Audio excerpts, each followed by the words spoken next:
We're going to spend a little time this afternoon talking about extreme wakeford center hunting arrows, how to build them and how to tune them.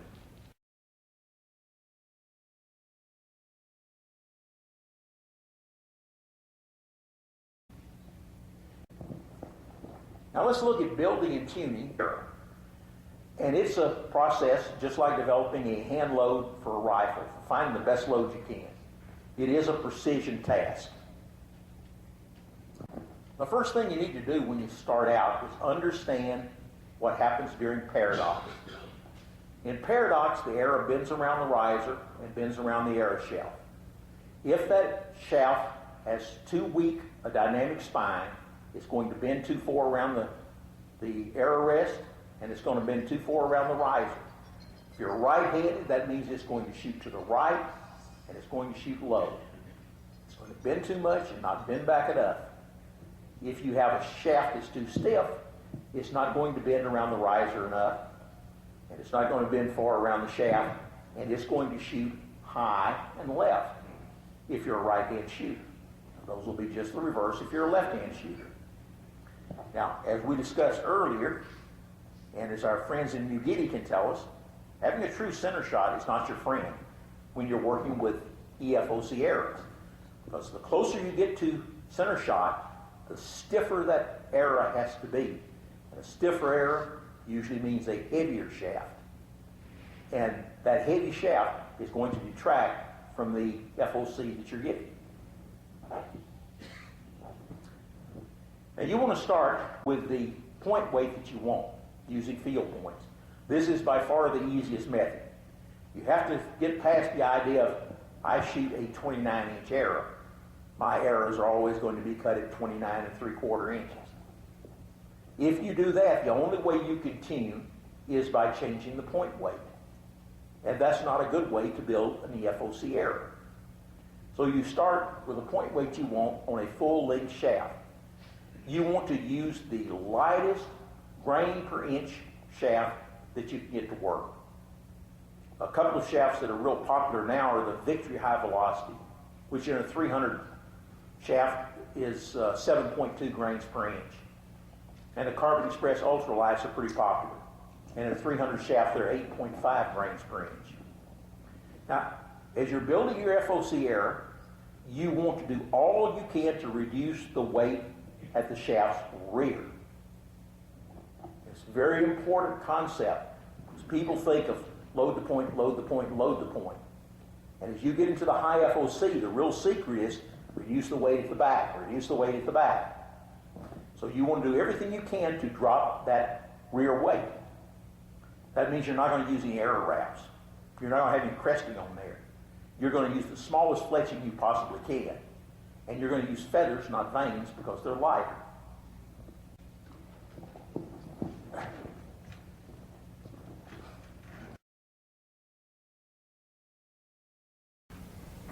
We've got one more little demonstration. Now, in the first presentation, we did it at a different point, but we're going to go ahead and do it here.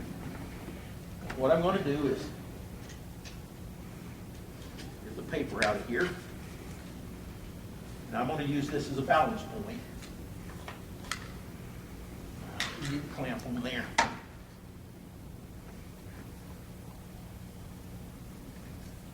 Where's the smoothest area? That looks like the smoothest. Makes it a little easier to balance. Since there are two pieces there, we're going to get our super duper hugest ultra EFOC arrow. And we're going to balance it up here. Assuming the wind currents will. You never notice those wind currents until you try to balance them. Okay, we got it balanced.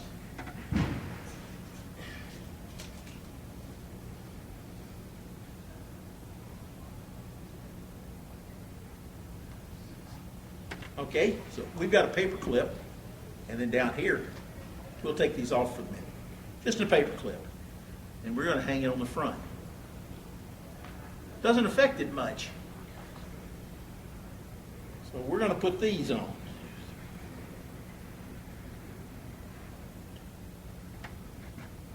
One more. Now we've got 7 paper clips.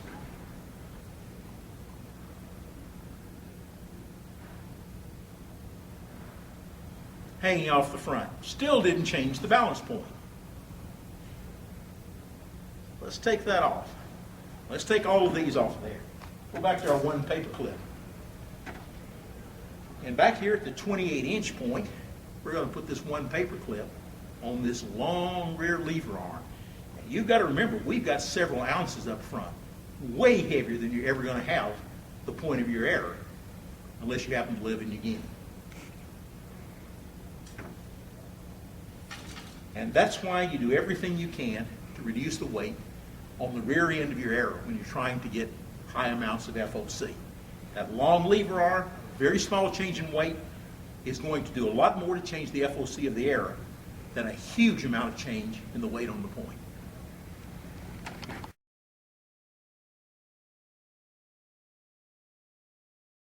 Working with the EFOC arrows, first thing you're going to be doing is getting away from aluminum inserts and aluminum broadhead adapters if you're using broadhead adapters.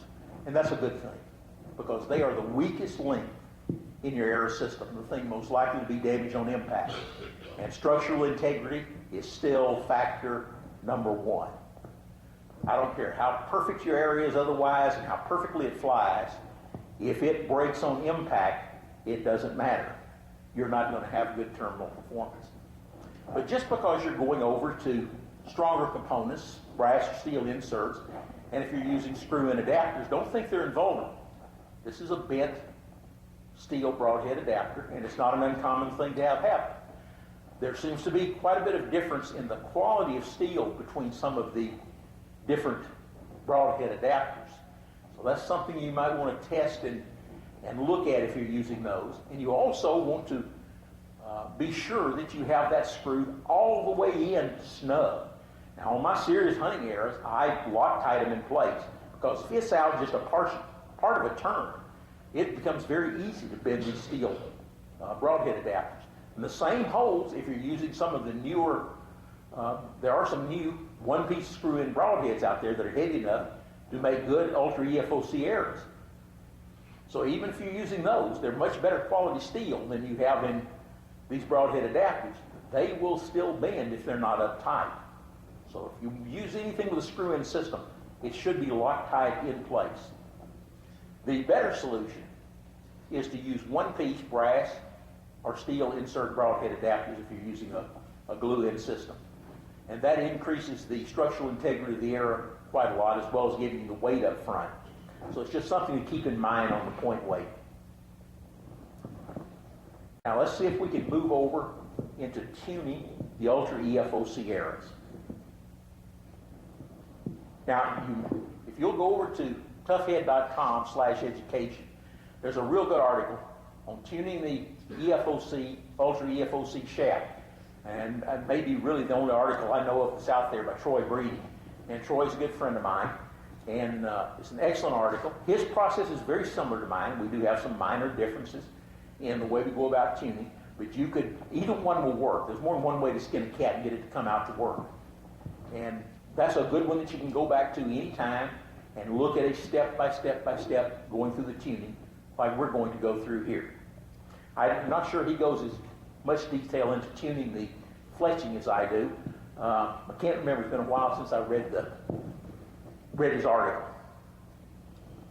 Now, the first thing you want to get into your mind is that when you have a field point on a perfectly tuned EFOC, Ultra EFOC arrow, it is going to shoot just as accurately as a fletched shaft at all practical ranges.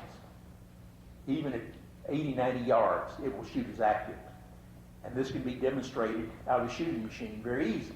Now, why is it doing that?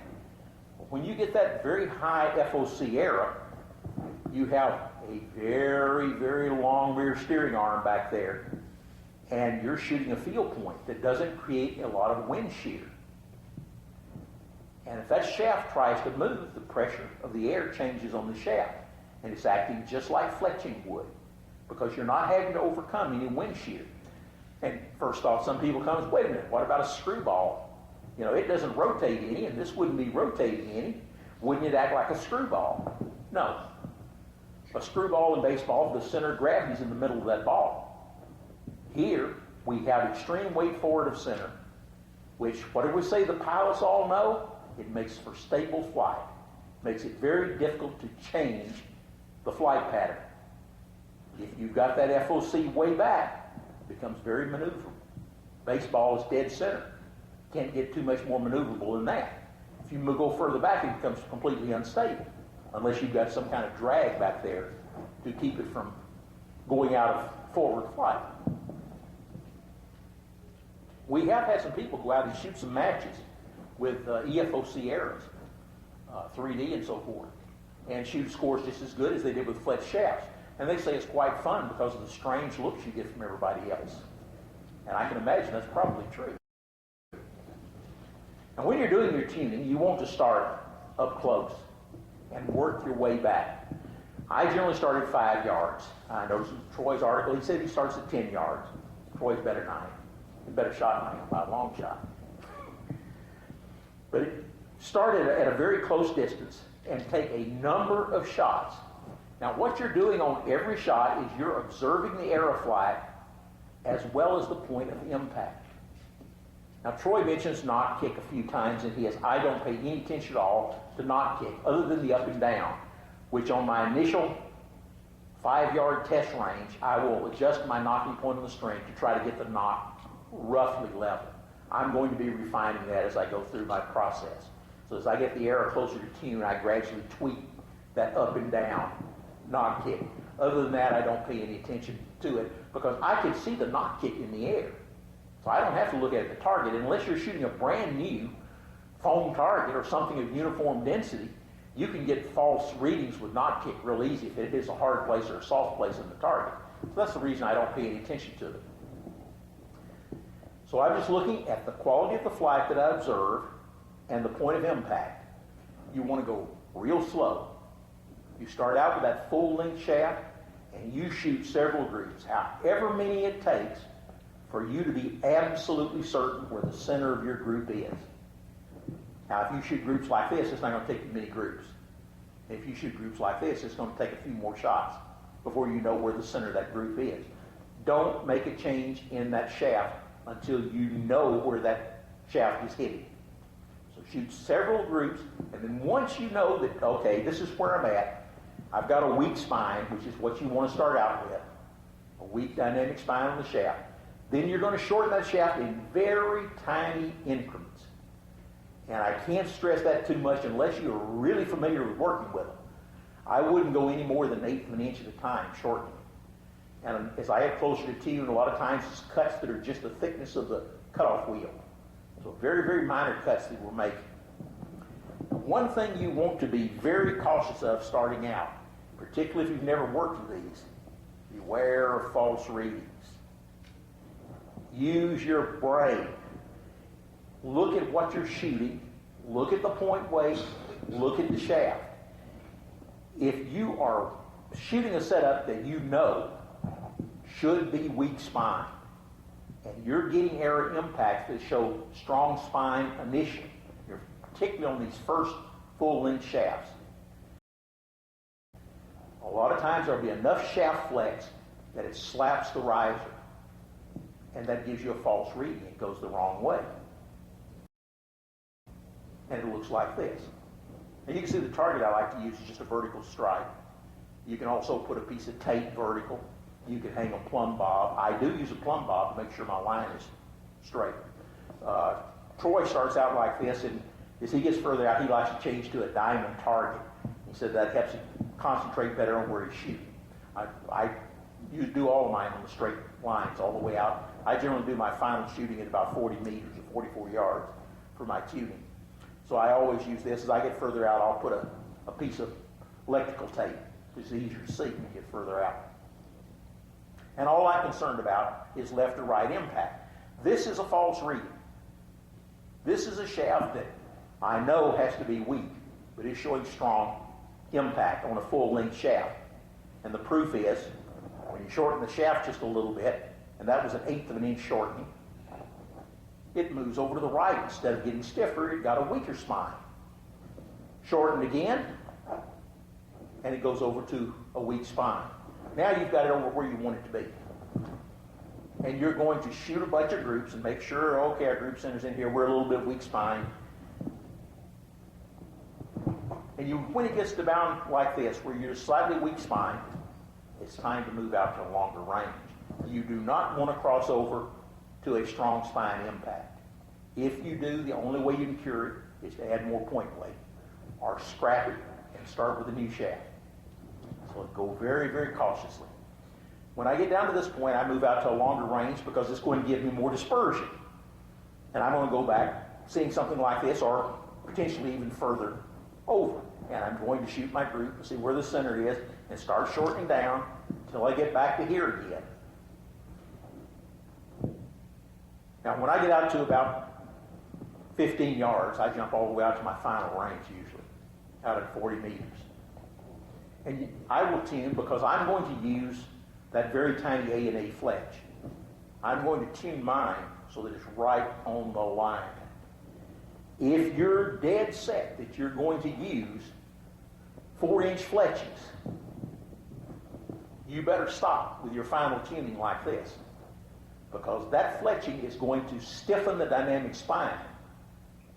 And if you go all the way over and you put that big fletching on it, it's going to want to shoot to the left. It's no longer going to be in tune. So we want to get it where it's right on the line like that. Straddling the line, that's perfectly all right. You've got group center right on the line like that. They'll be right in there. That's what your tuned arrow should look like, depending on the group sizes that you shoot. Your next step is to fletch up one of the shafts and see that you have the same impact that you do with your bare shaft. They should be absolutely coming in at the same point. Group center dead on the line. I don't worry about if they're getting dispersion up and down. I'm not looking at that. I'm only looking at left and right. That's why I don't change over to a target like Troy does. He wants to get everything right there in one spot. All I want right now is I want that spine, left and right, to be where it should be.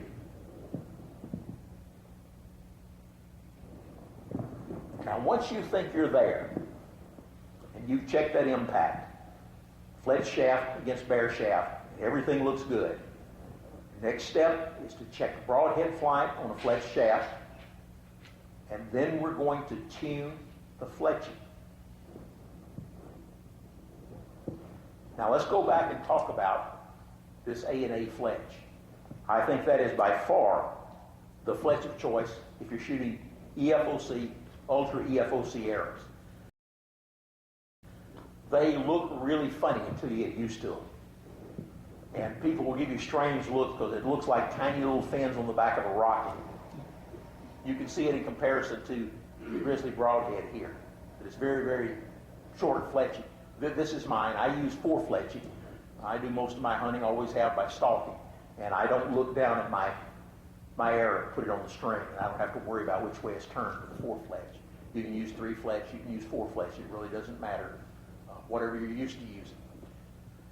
There is nobody that makes this fletching pattern. You can't go out and buy an A&A cut feather. And I'm not aware of anyone that makes a feathered cutter that cuts this pattern. Fortunately, it's dead simple. All you need is a good pair of scissors. And you can cut it from a full-length feather, or you can cut it from a long die-cast feather. The basic features is this back vertical cut. It's absolutely straight up and down.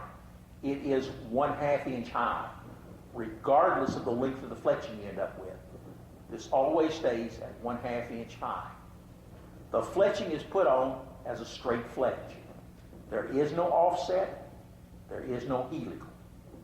Now, we discussed earlier that this back straight edge is very quiet in flight because it creates less turbulence behind it than any other trailing pattern on the feather. The straight fletching also creates less noise in the air. So if you're putting offset and you're putting helical on there, it's just going to make your fletching noisy. And I think it is a big factor with the quiet flight of the arrows. And you'll notice in Troy's article, the place where he has his picture shown, it has helical fletch on it. And that's only because when he wrote that article and did his arrows up, the only clamp he had for his jig was a helical. So he put on a helical and took pictures of it. But it should be put on as a straight fletch. Now, right in front is this little red stripe. That is called a turbulator. Its purpose is to disrupt the laminar airflow along the shaft, creating a turbulence which increases pressure on the fletching. We'll talk about how to use that as we tune the fletching.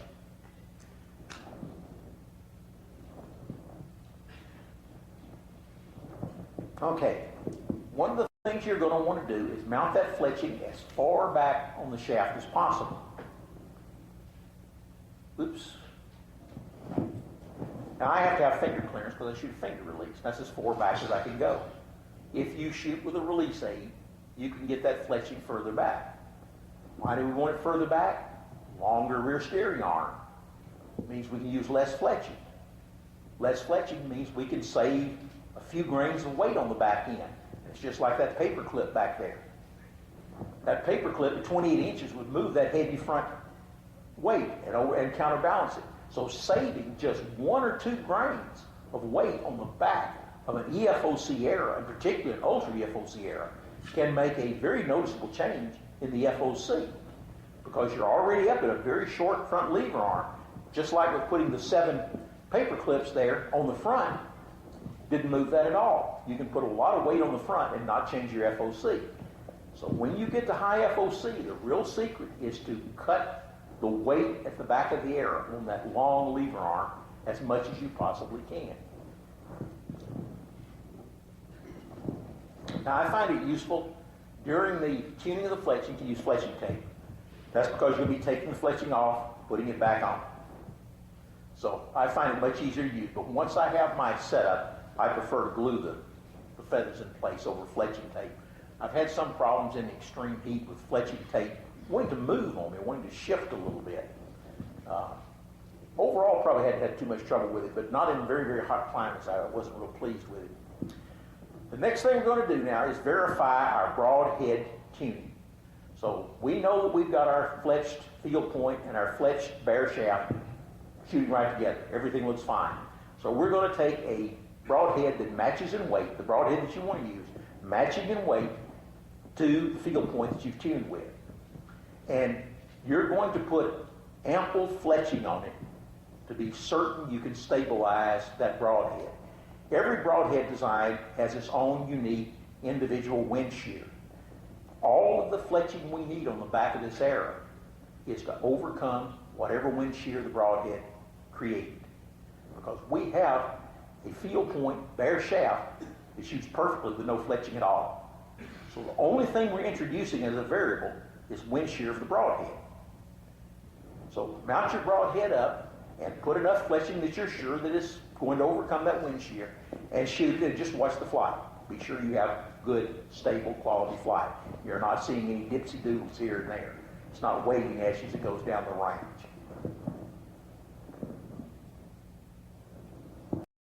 Now once you've checked it and the flight looks all right with what you know is plenty of fletching, you want to start switching over to the A&A fletching pattern.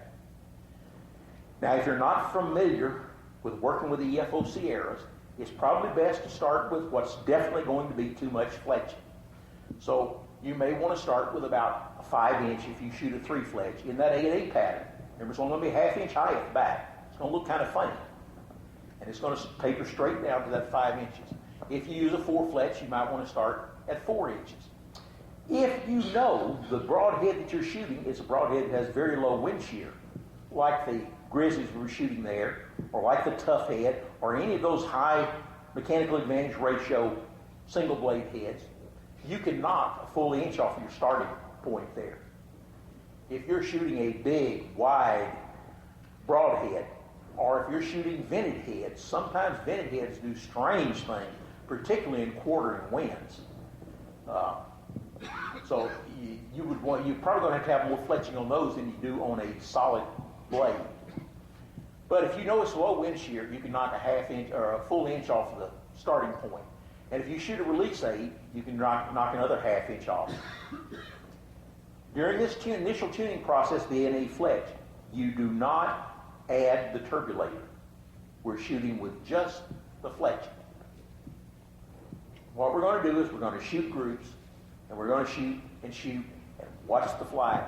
And if we're sure everything's fine, the flight looks really good, we're going to start decreasing the length of the fletching, 1/4 inch at a time.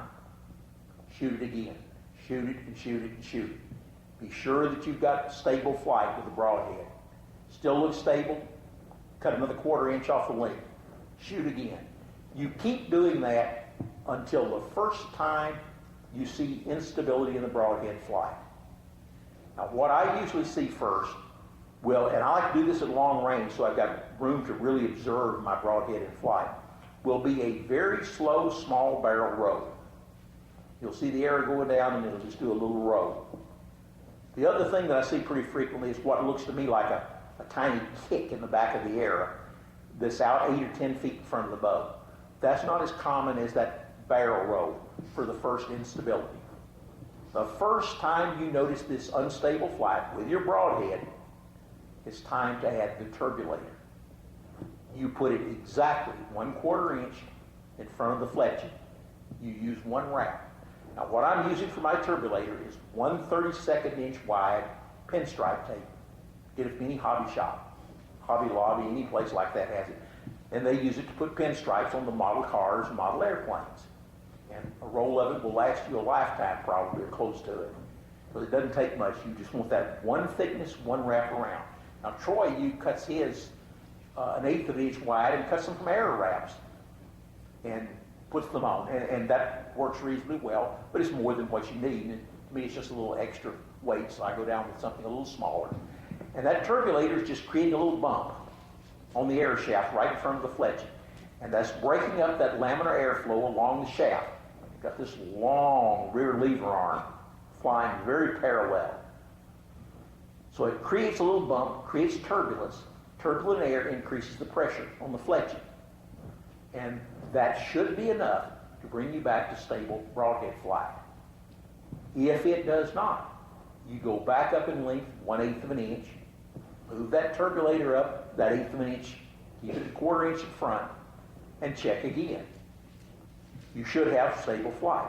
If you do not, you have no choice but to go back up to that next 1/8 inch longer, where you had stable flight or observed stable flight with just the fletching without the turbulator. But I would still use the turbulator at that point because you're right on the verge of it being unstable. And under adverse wind conditions, it may go into an unstable condition. So even though I have to go back up to where I saw stable flight with no turbulator, I'm going to put that turbulator on there. Now we're going to look for the final proof. We're going to check the Fletch broadhead's flight in every wind condition you can think of. I'm going to shoot into the wind and with the wind. I'm going to shoot crosswind, quartering wind, with the quartering wind and against the quartering wind. I want to know, without a doubt, that I have stable flight of that broadhead under all wind conditions. And particularly, I mentioned the vented broadheads. You sometimes see them perform beautifully until you get into a quartering wind. And then they take a bit more fletching in order to stabilize them. So it's a very important final check. And then there's one last check. Once I'm convinced that, okay, wind is not going to affect it, I've got perfect flight regardless of wind direction, I'm going to check for straight line impact at close range. And you can take a new foam target, your broadhead's on there, and if you have that EFOC, particularly if you're from anywhere from the mid 25% on up, you should have straight line impact from 1 yard in front of that arrow all the way back. Now, most people will tell you you cannot get an arrow out of paradox at 1 yard. With the very high amounts of EFOC and ultra EFOC, you can. You can actually put up, if you want to, paper as though you were paper tuning. And you can get bullet hole groups at 1 yard in front of that arrow. That, if you shot very much, you know how much your penetration goes down with normal arrows when you get in very, very close on a target. because the air is still in paradox when it hits. And so you don't get near as much penetration as you do out at 20 yards. Something that almost everybody has noticed. Well, you're not going to have that anymore when you get into the EFOC, ultra EFOC eras. And you can walk back at one-pace steps, and you should have that straight line impact at any range you want to check it. Now, if you have a really poor finger release, you might not get it straight at 1 yard. But I have an awfully poor finger release because I've got a congenital bone deformity in my hand and can't straighten one finger completely. So I drag that finger off, and I can get straight line impact at 1 yard when I'm up anywhere from about 27% FOC on up. It's come out of paradox even with the distortion of my poor release. Now, once you've achieved that correctly tuned EFOC, ultra EFOC hunting error, you're going to have a hunting error with greatly improved performance. It's going to be less affected by wind and water. It's going to have faster paradox recovery, more stable aeroflight, straighter impact at close range, and better penetration on impact. And that just about covers the things you need to know about EFOC. And we'll take questions now. I know you had a question we didn't finish. I was wondering, okay, I've got... Oh, it was diminishing return, wasn't it? Yeah, right. And at what point does the speed, does the momentum stay basically pretty close to the same, even with... That is going to vary. 20 feet a second less. Yeah, it's going to vary by individual bows. One of the things I've tested pretty extensively was looking at the force increase as you increase arrow weight. And as far as, and I've gone well above 1,000 grains. I've done it with compounds, I've done it with recurves and longbows.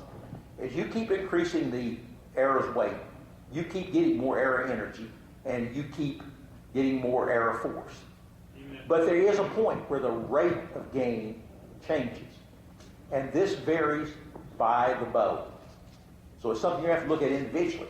Quite interestingly, when we look at traditional longbows, the break point comes almost exactly when we get to an arrow weight of 10 grains per pound of bow draw weight.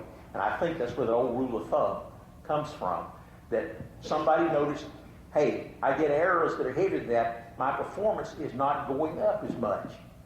And that probably dates back centuries that somebody noticed that. And that rule of thumb has stuck with us forever of use 10 grains of arrow weight per pound of bow weight. But when you plot it off with those traditional longbows, they virtually all fall right there. If you look at the modern hybrid longbows, it's particularly the very high performance ones, it's up around 15 or 16 grains of arrow weight per pound of bow weight before there's a slowing of the rate of gain. So it's going to vary by the type of bow that you shoot. It does exist in there, but it's pretty far up. Way heavier than most people are shooting arrows. I'd like to ask you a question where you can find these charts about recommended shafts, arrows, and all this in regards to kinetic energy. Where can you find some kind of a chart of a recommended momentum for a particular type of animal that you want to hunt? There's probably not one that's well established. If you're using conventional arrows, and depending on the animal, of course we worked a lot with the buffalo. If you're using most of your normal arrows, I'd say that you need a momentum of somewhere about 0.45, 0.55, 0.56 for the Asian buffalo and the Cape buffalo. That would I can pretty well delineate, but no one has done enough work to come anywhere close to delineating. But now we're seeing the influence of FOC that I didn't really get to do until the last year I was testing before I had my spinal injury, which pretty much ended my testing. That those ultra EFOC errors at much lower momentum impact forces and much lower kinetic energy are outperforming much heavier errors. So it's a huge factor in the penetration that now needs to be factored into the equation. And there's not really anybody out there to do it. So there's no place you can look for a chart. It doesn't exist. Does this all relate to compound bows when you do want center? I've worked a good bit with the compounds. We did a lot of testing with the compounds, and I've tuned a good number of EFOC errors to them. About the highest FOC I've been able to get and stay at true center shot is around 27 or just over 27%. You have to work pretty hard at doing that to be able to get that high. Now, you say you want to stay at center shot. Any particular reason you want to stay at center shot? That's just what you've always done. I find it much easier with the compounds, particularly if you got a plunger rest, to move it slightly. And it's the first thing I do when I'm working with compound, is move it slightly off center shot so that I can tune with a lighter shaft and get higher FOC. It doesn't make any difference in the accuracy of the error. Now, originally, where the concept, if you look back in Easton's history, the original concept of getting true center shot was to be able to cut down on Archer's paradox, and they were using everything was normal and high FOC errors. So in order to get away from that, they tried to go to center shot and very stiff shafts so that you get minimum flex to cut down on error paradox, to put more energy into the error, directly behind the error, and to get better penetration at close range. Now we can do that with increased FOC on the errors and come up with even closer range recovery from paradox than you can with an extremely stiff shaft in true center shot. So there's really no advantage to having a true center shot bow anymore. As a matter of fact, it's probably counterproductive if you try to get into the high amounts of FOC. Anybody else? I've got one. Okay. Earlier on, you used the AMO definition for, FOC. yeah.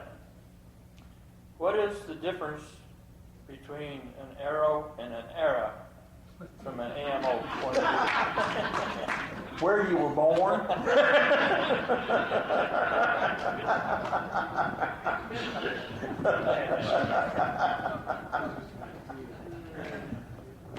Yes, sir. Is this information on your website? Oh, I don't have a website. It is on numerous websites. I've made all of the studies free for distribution to anybody who want to put them on their websites. They are on, I don't know how many stateside. It's been translated into a couple of dozen foreign languages. So it's scattered around the world in almost any language you want to find. They're out there. But I don't have a website of my own anywhere per se. Toughhead probably has about the largest collection of them, I think. That and Alaska Bow Hunting Supply. And Tradbow has a real big selection of them on their site.